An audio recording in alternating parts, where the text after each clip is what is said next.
let's talk about categories that I mentally sort books into that either completely transcend my rating scale or have absolutely nothing to do with it. Number one is Jill's comfort reads, which we've talked about a little bit. When books enter Jill's comfort reads, my rating scale no longer matters. I'm obsessed with them. They're 5 stars, they're 6 stars. They have my whole heart. And then we have insomnia reads, which I hope that none of you also have insomnia reads. But if you're like me, I unfortunately have insomnia, and books are there to keep me company because unfortunately my husband is not consistently around. He is in the military, so his schedule is completely unpredictable, and if he is there at night, he falls asleep in like 0.2 seconds flat, so he's not doing anything to help me out. And rather than having more screen time than I already do in my day-to-day, I turn to my Kindle. God bless my Kindle Paperwhite, for real. For insomnia reads, they're not quite the same as a comfort read, but my rating scale doesn't really apply to them because honestly, some of them, if I read them at like noon on a Tuesday, might be like a 2.5, 3-star situation, but to me at 2 a.m. they might be exactly what I need, and they are a 5-star for me in that moment. And then we have books that I categorize in a way that has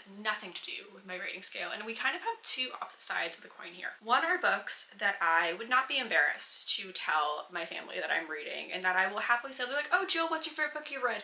And I can pull them out of my back pocket and not be worried that if they read them that they are going to be hardcore judging me. And then of course we have the opposite side of the coin, which are the books that I can talk about on here. I can talk about with my friends, but if my grandma or my aunt or my cousin was sitting at family dinner and they were like, oh, I saw you read this book, I would be horrified knowing that they might have read it too and they know what's in it. And then we have one more category that doesn't have anything to do with my rating scale, except maybe it kind of does. I think that this is a separate scale all on its own, where these books I relate to so much that I want you to read them because I love them, but I also don't, because if you didn't like them or you judged a character that I see myself in, I might shrivel up in a corner and never look at you again. I would probably only tell you to read these books if you're like my husband, my very best friend in the whole world, or like my mom, because you might see it and be like, oh my gosh, I love these things about you, I know you, and if you know me and you love me at my core, you're probably gonna love these characters, or at least you're not gonna judge them. But if you don't and you come back and you're like, yeah, this one character, I don't know this about her, and that is a trait that I see in myself,